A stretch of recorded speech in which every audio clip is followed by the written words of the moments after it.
Hi, I'm Alia. So in today's video we are going to talk about perfect and imperfect verbs in Slovenian, or dovršni and nedovršni glagoli as we call them. Alright, so let's begin. I recorded a few clips, so I am reading a book. So in Slovenian this would be berem knjigo, okay, or let's put it in past, jaz sem brala knjigo. And then jaz sem pisala pismo, I was writing a letter, right? Or jaz pišem pismo, I'm writing a letter. Okay, and then we have, I believe I also recorded for to cook. So jaz kuham kosilo, I am cooking lunch. Or jaz sem kuhala kosilo, I was cooking lunch, right? But then, do you know if I finish these actions? How can you know just from using these verbs kuhati, pisati, brati? So for Slovene speakers this is not enough information. So this is when we would need dovršni glagoli, so the perfect verbs. In English it's a bit more easier because there's so many tenses, right? Which with only one verb, one infinitive verb, right? You need to conjugate it and you can tell what you want to say, right? The information you want to put across. But in Slovene we only have 3 tenses and obviously it's not enough at times, right? To explain what you were doing or what you did, okay? So this is why dovršni and nedovršni glagoli are so important for us. And make sure that you keep watching so that you see if I actually finished the thing that I was doing and what verb do we use then to say that, oh, I finished doing that. Alright, okay, so let's first talk about dovršni glagoli, so perfect verbs. This would be one of the 3 scenarios, yeah? So a thing that has a result to it, something that was done only once, or when it's a beginning of an ongoing action. So now let's give some examples. So if it's something with a result, I can say včeraj sem skuhala večerjo. It means yesterday I finished cooking lunch. Okay, so I will use this finish even though I'm not using finish as in the verb or the word. Alright, so yesterday I finished cooking lunch. So I prepared it and people ate it. Okay, so this would be skuhati. Not kuhati. I'm sure that if you're familiar with Slovenian verbs you would use kuhati, but we would say skuhati here. Okay, so you will see all these dovršni glagoli, so perfect verbs, have a prefix. Alright, then if it was done only once, so obiskati is an example. Obiskala sem strica v Nemčiji. It means I visited an uncle in Germany. Okay, so I did this only once. Or if I say vsako leto sem obiskala strica v Nemčiji. So each year I visited uncle in Germany. That's when we would use, when it's really just one particular thing, right? We would say obiskati, okay? And then if it's a beginning of an ongoing action, so something that it's going to be a bit longer. So this would be zaspati, okay? So this is when you fall asleep, alright? So zaspati is also a perfect verb. Alright, but when are verbs imperfect? So this would be when it's an ongoing action, so like kuhati, right? Like I said at the beginning, kuham kosilo, or včeraj sem kuhala kosilo, so it's ongoing thing, right? So kuhati. Then if it's a repetitive action, so if before I said obiskala sem strica v Nemčiji, I visited an uncle in Germany. But how would I say that I at the moment am visiting let's say Russian language course? How would I say this?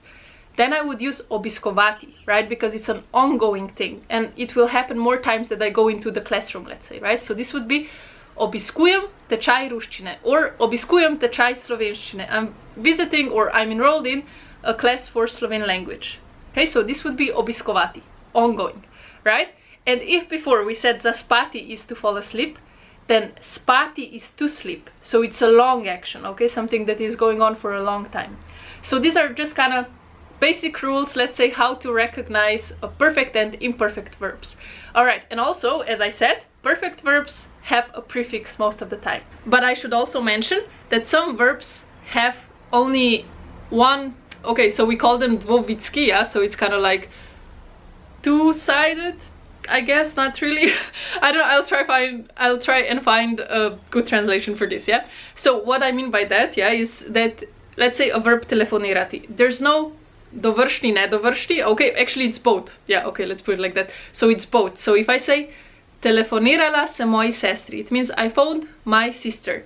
But this could be an ongoing thing, right? Or it happened, let's say, one time. Okay, so there are verbs like this as well. So just because something is kuhati, skuhati, pisati, napisati, and so on, there are verbs that are like telefonirati, predlagati. So predlagati is to suggest, and so on. That they are both. Okay, so they can be perfect and imperfect. All right. Okay, and now let's do some examples. So first, I will take the verb peči, which means to bake.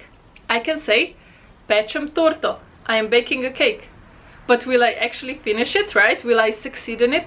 Maybe I still don't know. But once I have the cake, right, it's done, and I maybe give it to someone, then I would say spekla sem torto. Okay, so I baked a cake. Okay?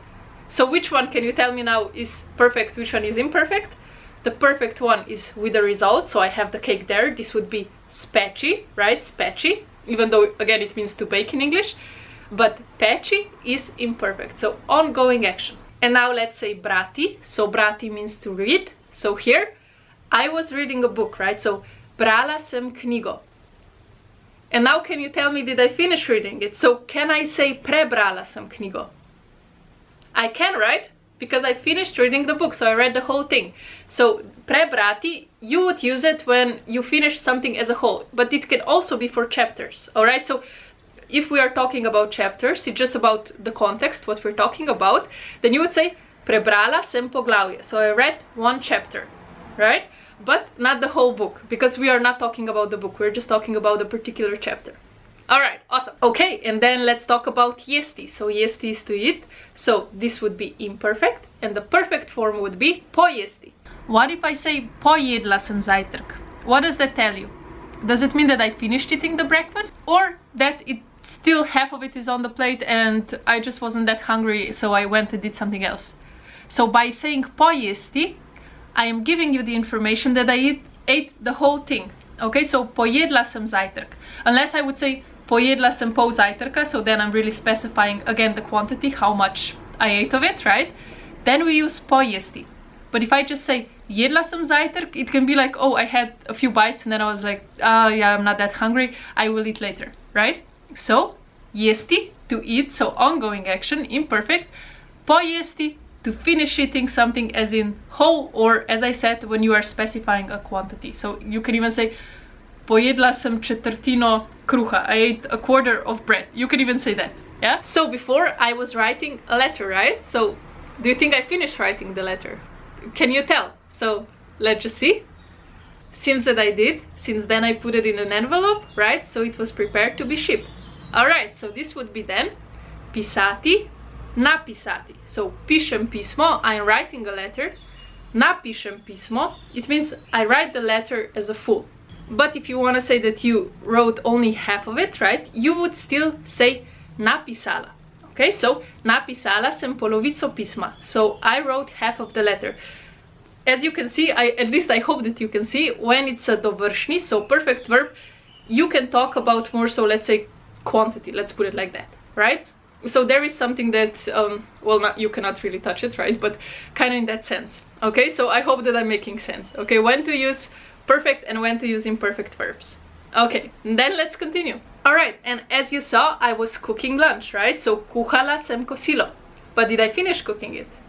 Actually, no, I'm still in the process of doing it. So that's why I can only say now, kuham kosilo, I am cooking lunch. If the verb has eva or ova in it, kind of in the middle, let's say, then it's imperfect. So what I mean by that, if we have oglaševati, okay, or we had obiskovati, right, to be visiting. So oglaševati, it means to be tuning. All right, so uglašujem klavir, I'm tuning the piano, not really, but yeah, so uglašujem klavir. But if I say uglasim, it means that I tune it. I can say this piano my dad tuned, so I can say moj oče je uglasil ta klavir. Okay, so my dad tuned this piano. But at some point he was uglaševal, right? It was an ongoing action. In some point of time, he was in the process of doing this, right? So then I would say, moj oče uglaševal klavir, so he was tuning it. But once he finished it, so the action was finished with, we would say, moj oče je uglasil klavir, okay? All right, and now to put it in short, if an action was finished, right, so it got done with, we would use perfect verbs. right? So skuhati, napisati, speči. I'm sure you're getting sick of me repeating this, but yeah, so finished. And then if it's ongoing, right? So most cases it's ongoing thing, or yeah, it's a long action and so on, then it's imperfect. Okay, so this is it for this video. I hope that you enjoyed it and that you learned something new. And if you have any other video ideas that I should do or you would want to see, please let me know in the comment section below. And I will see you guys very soon. Ciao, ciao!